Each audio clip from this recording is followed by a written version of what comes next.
창세기 강해 3권 107강 내가 보기에 어떠하든지.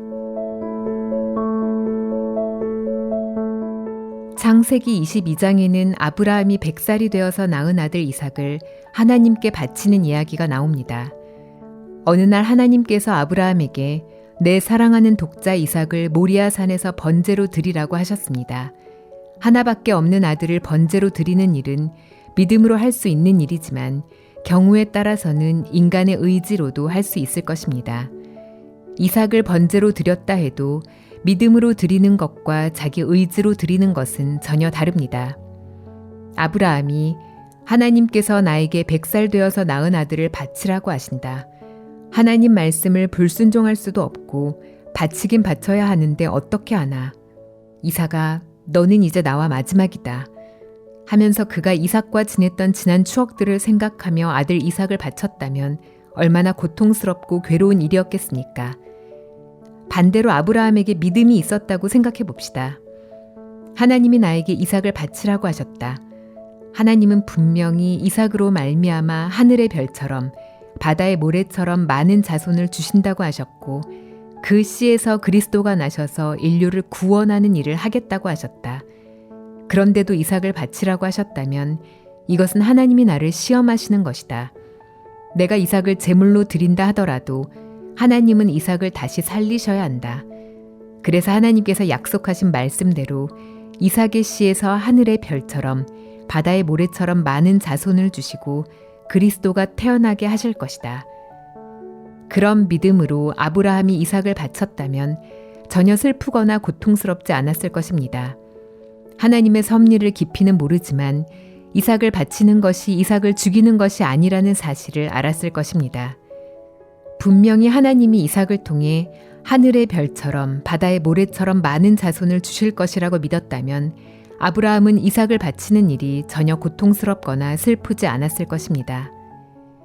오늘날 많은 사람들에게 주님을 섬기는 일이 부담이 되어 있습니다.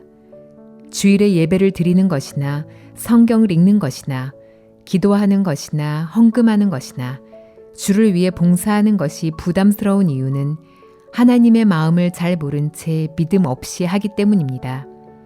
교회에 나가는 것이 부담스럽고 하나님을 섬기는 것보다 세상에 있는 삶이 더 즐겁다면 그것은 분명히 믿음으로 하는 것이 아니라 여러분의 각오나 의지로 주님을 섬기는 것입니다. 믿음은 내가 무엇을 하려고 결정하거나 노력하거나 각오하는 것이 아닙니다. 우리가 하나님의 말씀을 깨닫고 그 뜻과 진리를 발견한다면 평안한 가운데 상상도 할 수 없는 일들을 해낼 수 있습니다. 만일 아브라함에게 그러한 믿음이 없었다면 아브라함은 아들을 바치는 것이 부담스러웠을 것입니다. 하나님께서 하신 말씀이니까 바치긴 바쳐야 하는데 어떡하냐. 좋다. 바치자. 그런데 동네 사람들이 보는 앞에서 바치면 사람들이 방해하거나 말려서 결국 못 바치게 될 거야. 그러면 사람들이 말려서 못했을 뿐이지 나는 순종한 거나 다름없어. 아브라함에게서 이러한 인간적인 생각과 방법이 나왔을 것입니다. 창세기 22장을 보면 아브라함은 이른 아침에 이삭을 데리고 모리아 산으로 갔습니다. 이 제사를 이해하지 못하는 아내에게 이야기하지 않고 두 종과 같이 가다가 종들이 울며 방해할까봐 종들은 산 밑에 머물게 하고 아들과 단둘이 갔습니다. 산꼭대기에 올라가 아들을 묶은 후 번제를 드리려고 했습니다. 칼을 들어 아들을 죽이려고 하는 순간까지 갔습니다. 아브라함은 그렇게 하면서도 자기 아들 이삭이 죽는다는 생각은 전혀 하지 않았습니다. 아브라함은 그것을 전혀 생각하지 않았기 때문에 대담하게 행할 수 있었습니다. 우리는 성경에서 다윗이 골리앗 앞에 나아가는 모습을 볼 수 있습니다. 사람의 눈으로 보면 다윗은 골리앗에게 죽을 수밖에 없었습니다. 가자마자 죽임을 당할 것이었습니다. 그렇기 때문에 왕도 말렸고 형들도 말렸습니다. 많은 사람들이 미친 짓이나 다름없다고 생각했습니다. 그런데 다윗은 그렇지 않았습니다. 하나님께서 분명히 이기게 해주신다는 믿음이 있었습니다. 다윗은 자기가 실수해서 죽는다는 생각을 손톱만큼도 해본 적이 없었습니다. 전쟁에 나가면 분명히 승리할 수밖에 없다는 확실한 믿음을 가지고 나아갔습니다. 다윗의 그 용맹은 믿음에서 나온 것이지 그의 의지나 각오에서 나온 것이 아니었습니다. 신앙생활을 하는 것이 기쁘고 즐겁고 만족스럽습니까? 기쁨으로 주님을 찬양하고 즐거움 가운데 말씀을 읽고 기도를 드리며 감사한 마음으로 헌금을 드리고 있습니까? 만일 여러분의 믿음이 올바른 믿음이 아니라면 여러분은 하나님 앞에서 하는 일이 좋은 일인 줄 알면서도 마음에서는 부담스러울 것입니다. 반대로 여러분 속에 믿음이 있다면 신앙생활이 무척 기쁘고 즐거운 일이 될 것입니다. 믿음의 사람들은 어렵고 힘든 일들을 해냈는데 그것은 인간적으로 불가능한 일들을 억지로 한 것이 아니었습니다. 만일 여러분이 불평이 나오고 싫은데도 마지못해 그 일을 한다면 그것은 믿음으로 말미암아 하는 일이 아닙니다. 아브라함은 하나님을 믿었습니다. 하나님께서 약속하신 일을 이삭을 통해서 이루실 것을 전혀 의심하지 않았습니다. 자기가 죽은 뒤에라도 하나님이 이삭을 통해서 하늘의 별처럼 바다의 모래처럼 많은 자손을 주시리라고 확실히 믿었습니다. 자기가 어떻게 하더라도 하나님의 뜻이 이루어질 것을 믿었기 때문에 아브라함이 이삭을 번제로 드리는 일은 전혀 부담스럽지 않았습니다. 여러분은 억울한 일을 당한 적이 있습니까? 남에게 손해를 입은 적이 있습니까? 여러분이 하나님을 믿는다면 사람이 어떻게 하든지 하나님이 그 일을 축복으로 바꾸실 것을 믿고 다른 사람을 원망하거나 불평하는 사람이 되지 않을 것입니다. 혹시 많은 손해를 보고 어려움을 겪었습니까? 하나님이 여러분을 사랑하시기 때문에 그 일을 통해서 축복하시고 은혜 베푸실 것을 확실히 믿는다면 여러분은 하나님 앞에서 절대로 원망하거나 불평하지 않고 감사하는 마음으로 하나님을 섬길 수 있습니다.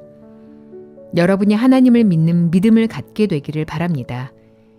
하나님은 여러분을 사랑하십니다. 하나님은 여러분을 하늘나라로 인도하기를 원하십니다. 하나님은 여러분을 축복된 삶 속으로 인도하려고 하십니다. 하나님이 여러분 속에 일하실 수 없는 것은 다만 여러분에게 하나님을 믿는 믿음이 없기 때문입니다. 하나님이 여러분 속에 일하고 싶어도 여러분이 하나님과 마음을 같이 하지 못하고 인간적인 방법으로 처리하기 때문에 하나님은 여러분 속에 일을 하실 수 없습니다. 하나님께서는 여러분 속에 일하실 수 있도록 여러분이 하나님을 위해 열심히 일하는 것보다 하나님을 믿기를 바라십니다. 아브라함은 하나님을 믿었습니다. 100살이나 되어서 자식을 낳는 것이 불가능해 보였지만 자기 아내 사레에게 아들을 주실 것을 믿었습니다. 그 아들을 통해서 하늘의 별처럼 바다의 모래처럼 많은 자손을 주실 것을 믿었습니다.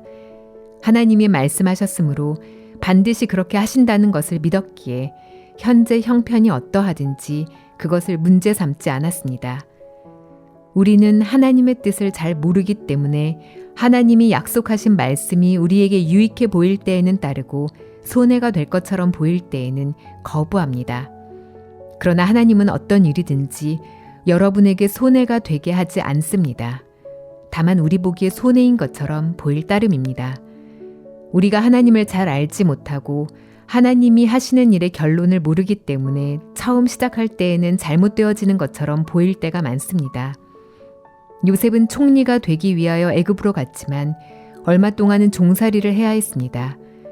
요셉은 하나님을 믿는 믿음을 가졌는데도 저주를 받는 것 같았고 실패하는 것 같았습니다. 그러나 결국은 하나님이 요셉을 총리로 세우는 놀라운 일을 행하셨습니다. 이처럼 하나님이 하시는 일은 우리가 볼 때 처음부터 끝까지 좋은 것만은 아닙니다. 하나님의 방법은 우리 방법과는 다릅니다. 하나님을 순종하는 사람들은 우선 보기에 유익하게 보이는 인간적인 생각과 방법을 버립니다. 내게 손해되는 것처럼 보이고 내가 망하는 것처럼 보일지라도 하나님은 우리를 위하고 돕는 분이라는 믿음이 있다면 내 생각에 맞지 않는 말씀이라도 따를 수 있습니다. 오늘 그리스도인들은 지극히 타산적입니다. 하나님의 말씀이 자기에게 유익하다고 여기는 부분은 순종하고 손해가 될 것 같으면 어떤 이유와 핑계로든 피해버리는 경향이 많습니다. 그들은 형편을 믿지 하나님을 믿지 않기 때문입니다. 하나님께서 여러분을 사랑하고 계심을 믿기 바랍니다. 여러분을 축복하기 원하신다는 것을 믿기 바랍니다. 하나님이 하시는 일은 어떤 일이든지 나에게 유익하고 축복이 된다는 사실을 믿게 되면 여러분은 하나님의 말씀에 과감하게 순종할 것입니다. 여러분에게 손해가 되는 것처럼 보일지라도 하나님의 말씀을 따르며 하나님을 의지하고 나아갈 것입니다. 오늘 이 시대에 하나님을 믿는다고 하는 사람들은 많지만 참된 믿음을 가진 사람들은 극히 적습니다. 하나님은 우리 속에 당신을 나타내시기 위하여, 우리 속에 역사하시기 위하여 우리가 유익하다고 생각되는 부분뿐만 아니라 해롭다고 생각되는 부분까지도 믿고 순종하는 믿음을 요구하십니다. 그래야 하나님이 일하실 수 있습니다. 여러분이 이해할 수 없는 크고 놀라운 역사를 이루실 수 있습니다.